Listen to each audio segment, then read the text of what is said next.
Here's the big question. How is it that most entrepreneurs hustle and are always busy and struggle to take just one step forward only to fall two steps back? They're dedicated, determined, and driven, but only a few finally break through and win. This show uncovers those quantum leap patterns of highly successful people so you can simply model what they do and apply to your future success. That's the question, and the answers are right here. My name is Brigitte Höfele, and this is the Success Patterns Show.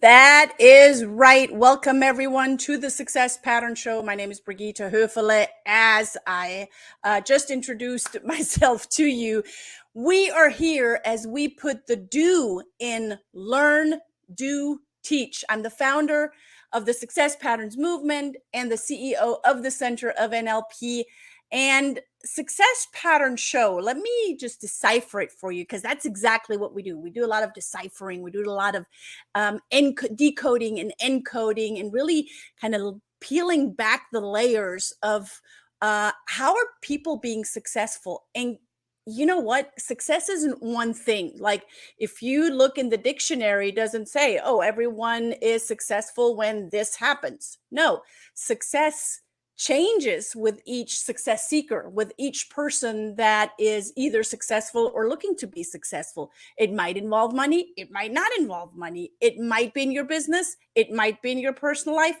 It might be in both. So it is not one clear perfect definition of what success is. And that's why we have these incredible guest experts that are here being interviewed on the Success Pattern Show, because we peel back those layers of how are they successful and what brought them there, and how are they seeking to continue to grow and to continue to seek success, whatever that means for them. A lot of our leaders that are here in the Success Pattern Show as special guest experts are continuous learners, and there's a pattern right there that I'm surrounding myself with guest experts that are these servant leaders that are looking to continuous growth, that are not coming from a mindset of, oh, I already know that, because when you say that, all of the learning already ceases. So that's the success part. The patterns part is an example. A pattern is an example for others to follow. And that's why we're here. We're not here to,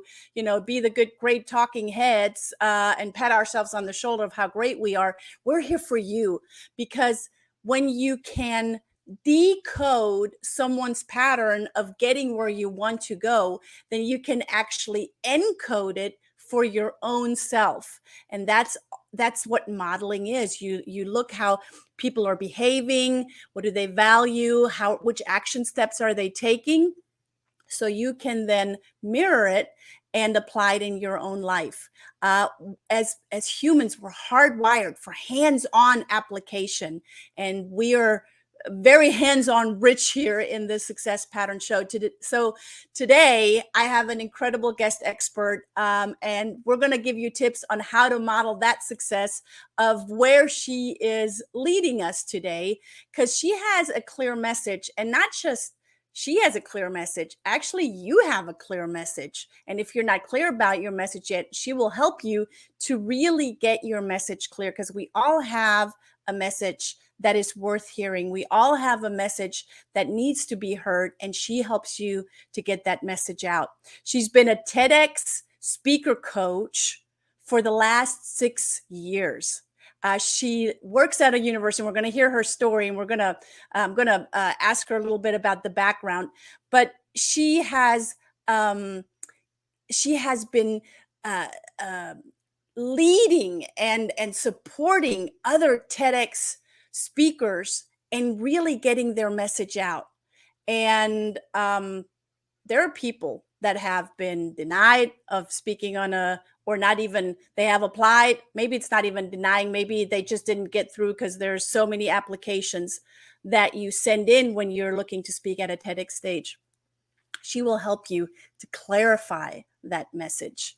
And because of her, I am also speaking on a TEDx stage. So we're going to hear more about that. So she's here to up-level the visibility as a go-to expert, because when you're on a TEDx stage, you are the go-to expert in whatever you're speaking about.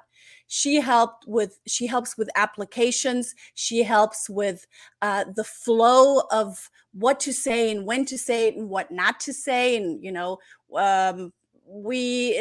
as success, as part of the success laws, we also look at feedback, not failure, but feedback. And there's great feedback in when you're, not being taken as a TEDx speaker, or you're being denied. So she helps you what to say, how to say it. And she's got 1.78 million views from a TEDx talk that she helped. So please help me welcome. And if you are in a car, don't stand up. But for everyone else, stand up on your feet and help me welcome Miss Maija-Liisa Adams. Maija-Liisa, so good to have you. So good to be with you, Brigitte. Thank you so much.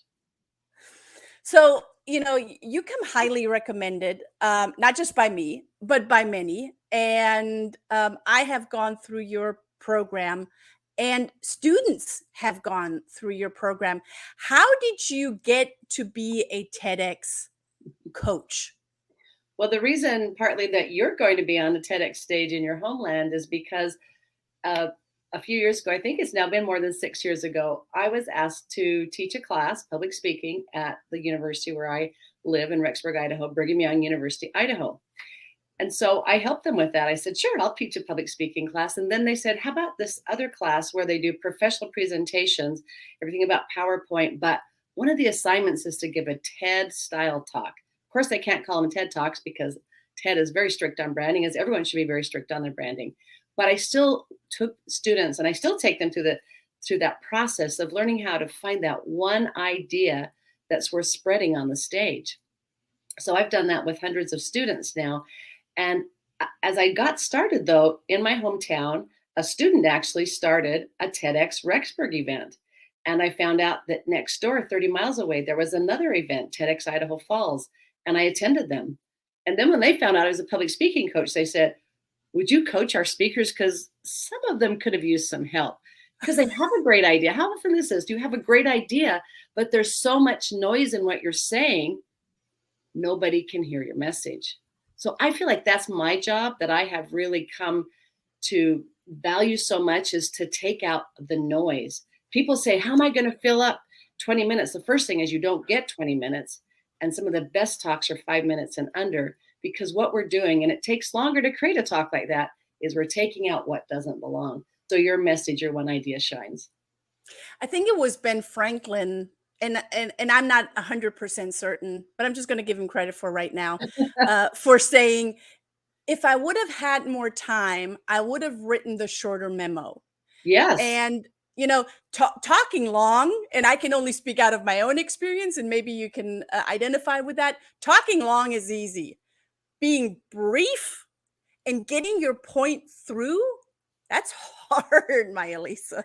It is. And that's what I spend the time doing. Is if you are too verbose in your application, or if you wrote several sentences in your application and they said, say it in 15 words, they're looking for reasons not to put you on the stage. And the reason is because so many people want to be there. You've got to think of it as if you're finding a job.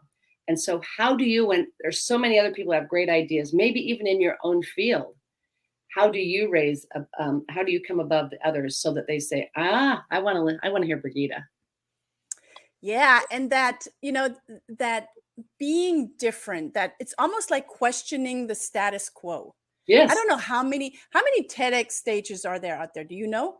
When I started, there were 300 licenses given around the world. Today, there are over 4,500 licenses. What? Yeah.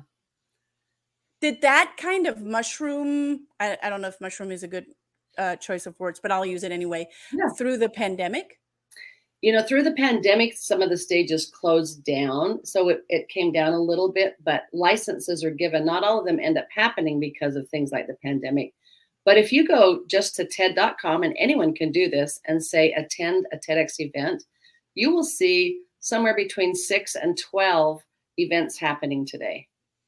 So I'd say on the average, there are 8 or 9 events happening somewhere around the world every day, 365 days of the year. Wow. So there's a lot of great content out there. I just recently, I think it was yesterday that I was talking to someone. Oh, it was my hairdresser. I got my hair cut yesterday. It was my hairdresser. And we were talking about TED and TEDx stages. And he said, there's this TED talk about neuroscience and analogy with the tree. And I immediately looked it up. I didn't know about it. But there's so much great value out there.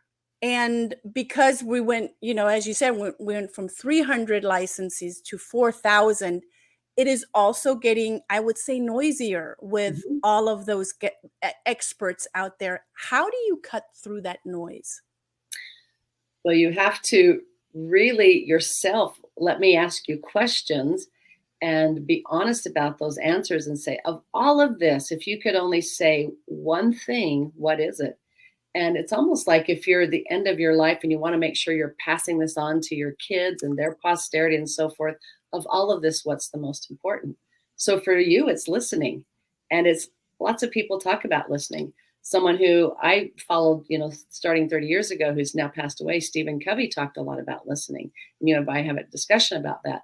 So how do you become another expert about listening that's different, or that how listening has changed because of the pandemic? You always have to say not just something you're passionate about, but why you're the one to share it and why it needs to be heard today. Yeah, I think that is key right there, because there are many. If I Google, and I did, if I look for TED Talks on listening, there's plenty out there, Yes. right?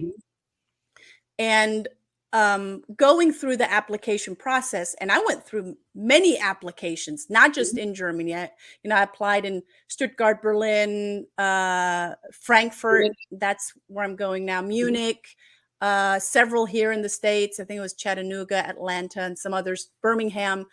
The application process is that it's the going through and cutting out the noise and standing out where they go, ooh, we want to learn more about that. We want to hear more about that. Well, and you just gave the answer that many need to realize. Don't get on the stage and tell me something I can Google. Save the things that are strictly the thing that only Brigitte can come and share from Brigitte's perspective, because I haven't ever thought about it the way she has. And you want them saying, wow, I've never thought about it that way. You want them to become better listeners, and you want it to be a simple little thing. You don't want to overwhelm, like you got to stand on your head and rub your tummy at the same time. You just want something simple that will take them from not listening as closely to their spouse or child or client. That, wow, you made a difference. That one little thing helped them move forward and transform. And it's not meant to be inspirational or motivational. You don't want to say, oh, that was so great, I'm going to be a better listener. And then they don't do anything. So number one, maybe someone hasn't said how to or why it's so important, but then you want it to be actionable. It's an idea we're spreading. Yeah, so on a TEDx stage, you're not allowed to sell. No. You're not selling. But, and the point that you just made is, you want to have a clear call to action, not in sale, but to give the audience or the listener to, here are your next steps. Apply this so it'll actually make a difference in your life. Yeah, let me give you an example. One of the processes I use is called the 5 whys. And so an example of that might be, people aren't writing in their journals. Well, and that, even though it's important, well, why aren't they? Because they think it takes so much time, or it's too hard to do and there's no time to find. I mean, I think everybody could relate that we should probably write down some things, but we think, oh, I don't have time to do it. But if you go down to that and know that they would have better records, life of their days could be better because they reflect on it. But you're telling them, if you just write one sentence a day, that's doable. Now, it may not be this genius idea, but sometimes the most helpful ideas are the simplest. I mean, we even find that in the parables and stories in the Bible, is some people would put it aside because it's too easy to do. but your idea just needs to be clear. Let me give you an example on the TEDx stage. About a dozen years ago, Joe Smith spoke. And he spoke in 4.5 minutes. And when he got up, he gave a big number of how much stuff we could save, trees and so forth. And then he said, if we would just use one paper towel and shake our hands before we use the paper towel in the public restroom. So he divides the, you and I were talking about getting the audience involved. He said, okay, this side of the room is shake. This side of the room is fold. He had a soapy water and a clear water. He had about 6 different types of paper towels from around different restrooms in the building and other buildings close by. And so he would put his hands in, and then he would say shake, and then 12 times, and he'd do something fun like, why 12? Well, there's 12 months, 12 zodiacs, 12 apostles, whatever. So it was memorable. I mean, I've never forgotten this talk, right? Yeah. And then he said, your job is to say fold. So fold, he says, okay, here's this paper towel. It's a little bit longer, a little bit shorter. It's from this restroom, that restroom. Now fold it in half. So shake 12 times, fold it in half, and every time your hands are going to come dry with only one paper towel. Now, whether you're into it because of saving the economy or not, that is engaging. It's simple. And I can't walk into a public restroom without using one paper towel this day. You will always remember that talk. And it's worth spreading when you're talking to another coach in Australia about this talk. And she said, I was just in the airport and this woman shook her hands 12 times, folded it. And I said, Joe Smith. And she said, you got it. 12 years later. That's the kind of legacy, right? Yeah, right. And I want to reiterate, it's engaging, it's simple, it's memorable. Mm-hmm. One of the most memorable is Bill Gates, who I used to watch him present. I used to be in software. I was a regional sales manager in the Silicon Valley when I started out. And I would attend the big computer shows. And he would, come in all like he hadn't even slept or combed his hair or anything. Brilliant man, but not an engaging speaker. But on the TEDx stage, when he now is talking about his new passion, which is about vaccinations, and this one was about malaria and helping people, he has all of these high-level people who have paid big money to sit on the front row of the once-a-year TED event that's 4 days long, 3 sessions a day, 8 speakers in each one. And he's talking about, we spend more money on male pattern baldness than we do on solving the malaria problem. And he says, why should they in Africa be the only ones to suffer from this? And he opens up a container to release mosquitoes into the room. And they are jumping off the rows. Like, it is so memorable. It's this wow moment that people remember from the TED stage is when he unleashed mosquitoes. Plus, he has this big image up on the screen of a mosquito stinger on a finger full of blood. So, I mean, it's coming in. Like, he's getting this point across. That's a wow moment. Now, truth be told is he didn't really release mosquitoes. And it was one of those plastic containers where you put CDs, a whole spindle, and it was just empty. That's all it was. But it got the point across. So what is your wow moment? Nancy Duarte is someone who did a TEDx talk on the secret structure of a talk. And in there, she said, you've got to have something they'll always remember. She calls it a star moment. Same thing, the wow moment. So what is that memorable? It doesn't have to be a big thing. It's just something that's there. And they go, oh, Joe Smith, Bill Gates, mosquitoes. Yeah. Yeah. And I'm so thrilled that you say that again, because it gets me personally thinking again, how can I make that wow moment even greater? Right? Mm-hmm. Yes. Because I'm not just going to go on that stage. And I think everyone that's applying for, speaking on the TEDx stage, it is not a simple task. Okay. Oh. It is a very lengthy and a very, to speak it in Brene Brown's words, a very vulnerable task as well. It is. Yeah. So make it count. And you answered your own question there. I wonder what I could do. That's exactly what a person needs to do, is say, now, I wonder what I should take out. I wonder what I should keep in. I wonder what I could do to make this more impactful. I wonder what I could do to make this more engaging. Ask yourself those questions. And of course, test it with people too. So at this stage, if you're out then giving it to different people, not worrying about, they're not going to watch my TEDx talk, then I'm not going to get as much views. You are doing it because you want the people who do watch it then later to say, oh, you've got to listen to Brigitte.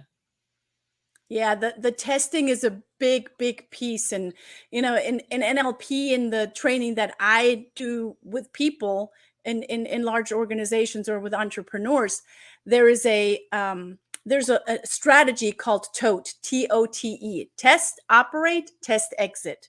So I'm in that test, operate, test, the TOT, test, operate, test phase right now, where I'm getting feedback as I'm operating, and then I'm testing again. So at the end, the result is going to be the exit, and that's what you guys are going to see lastly on stage in Frankfurt. I'm excited about that. I don't know exactly what that's going to look like yet, and I'm excited about that result. Well, we're going to talk again to make sure that we're taking some more noise out, making it more engaging, right? For sure, for sure. That taking the noise out and being very specific and not diluting your talk by just filling the ether with noise, right? Yeah. By truly being I think intentional, right, is the right term here. Yes. Being intentional with your message. Because here's the thing, is you should be able to say your idea in one sentence. That's why a lot of TEDx stages ask you, what's your idea in 10 words, 15 words, one sentence, 1 to 2 sentences. They all ask a little bit differently. But that one idea can be a whole book. Like The Art of War is all written around one idea, a few pages in, and what it is all of warfare is deception. And Brene Brown is there's power in vulnerability. Simon Sinek is people don't care what, don't buy what you do or how you do it. They buy why you do it. And so he can talk about it for 15 minutes or less. He can write a book about it. He can give a keynote speech that's 45 minutes or 60 minutes, do a 3-day seminar on it, and then branch off. But it all comes down to start with why, which is the shorter version of people don't buy what you do or how you do it. They buy why you do it. Yeah. I don't know. The two stars, well, in my view, they're stars, right? Mm-hmm. Brene Brown has a very similar backstory to you, doesn't she? Yeah, in some ways. She is a research professor, and she did research on guilt and shame for 10 years. And then in Houston, she was asked to come to her local TEDx event and share with them what had she learned from that. And she is not only she is a great scientist, but she is a great storyteller. So she could marry those two together. She didn't even know when she got on the stage she was being recorded, because it was newer in the TEDx days.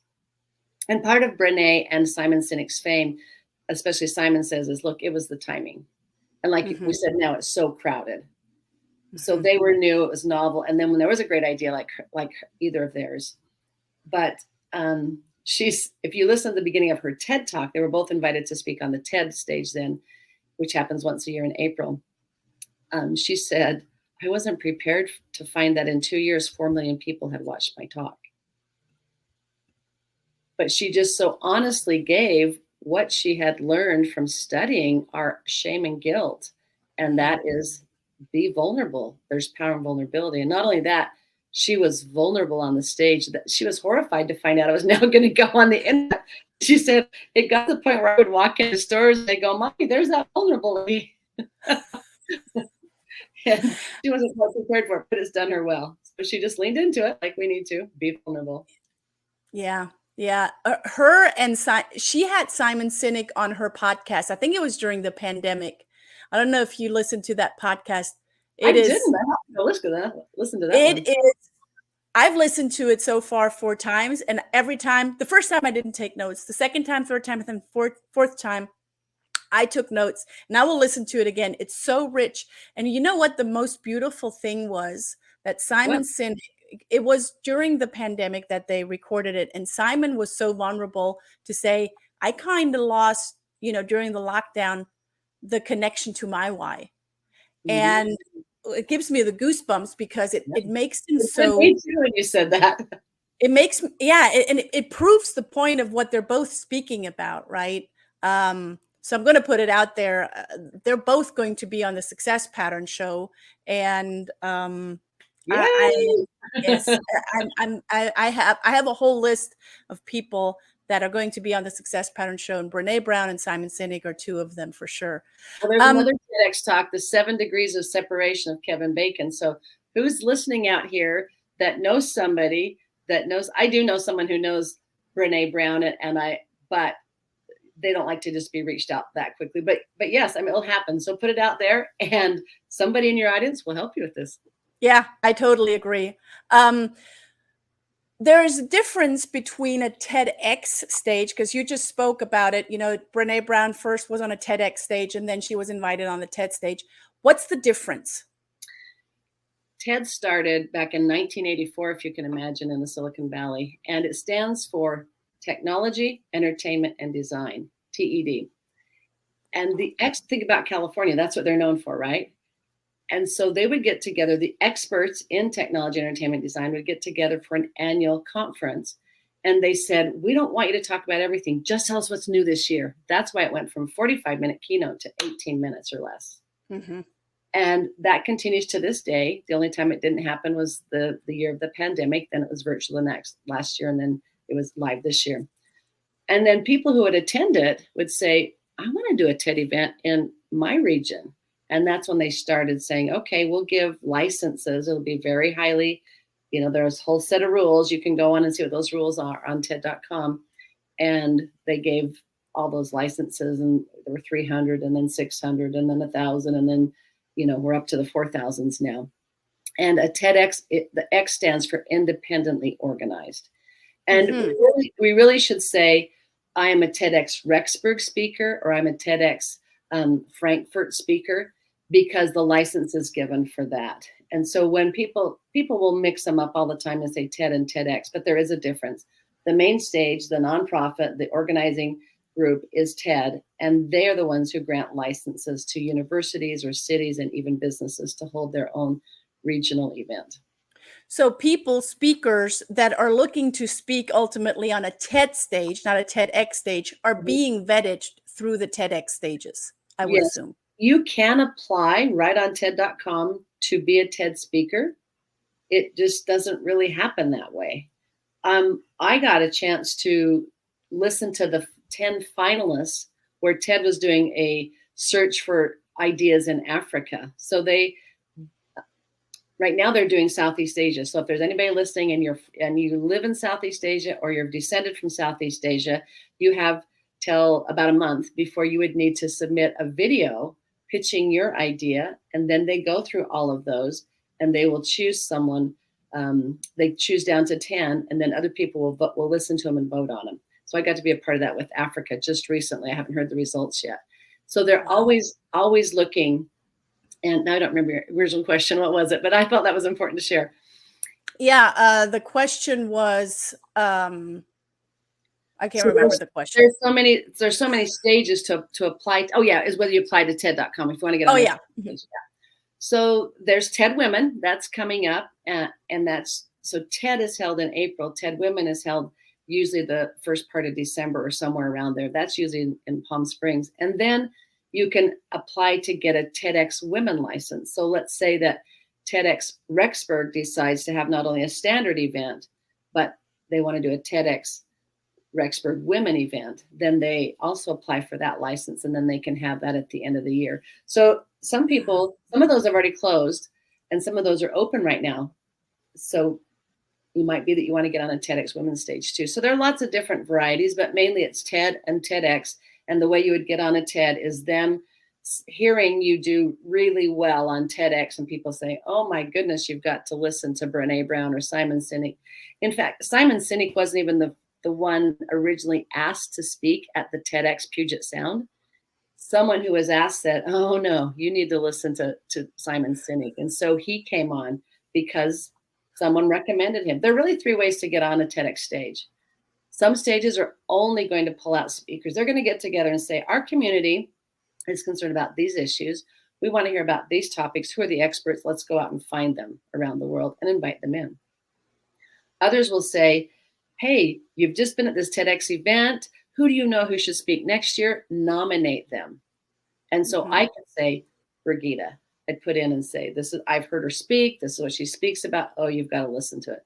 Now, don't turn that into a campaign saying, let's have 100 people recommend you, because these are volunteers. They're just looking for the recommendation. And then the other one is, you actively know you have a message inside of you. It's time to share it. You may be nervous about it. You may say, I don't know how to apply, or you've applied, you've been rejected, and you don't know why.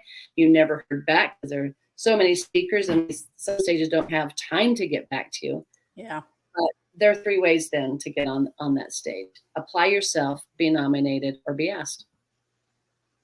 It's that simple. And once you have applied to a TEDx stage and you have not been called back or denied, or whatever language we're going to use for that, can you reapply for the next time round? You could. And often, though, we shouldn't take it as a personal rejection if we get a no. We can't get a yes until we get a no, and we can't get a yes or a no. We get an automatic no if we don't apply. Right. So amen. In fact, I need to stop and tell you, I just took on a private client, and we had only had our very first meeting. And I happened to, on my Facebook page for the speakers, I just came across this one. I felt like I should normally I don't post it on the Facebook. I'll say, oh, this speaker, that speaker, I'll send it. Oh yeah, I saw that one. Yeah. Guess what? He got an audition. Yesterday he texted me and said, I'm auditioning for that TEDx one. So I didn't even know he applied. He just saw it and did it and got the audition. His audition is this Friday. And I think back to someone in an earlier group than you, and she just went gung-ho. If you're coachable and you're an action taker, you're going to get that yes much faster. And within 3 weeks, she had landed an audition. And then by 5 weeks there, they said, yep, you're going to be on our stage. And guess what? She has a new job because of that talk she gave in March. Wow. Yeah. Yeah, man, we could talk about TEDx and all of the perks and all of the fails and things to not do all day long. I mean, it's easy to speak with Maija-Liisa. And Maija-Liisa, I think you have brought a gift for people for you to share with everyone. Yeah, well, you don't know me very well yet, and maybe you don't know if you'd want to work with me, but you might want to know that I put together something called this 7 TEDx application fails. Things that you can just look at yourself and say, oh yeah, I shouldn't do this, I shouldn't do this, I shouldn't do this. And it's really about getting your message out there. These are 7 things that create noise in your application. So these are 7 TEDx fails. So I would love to gift that to you.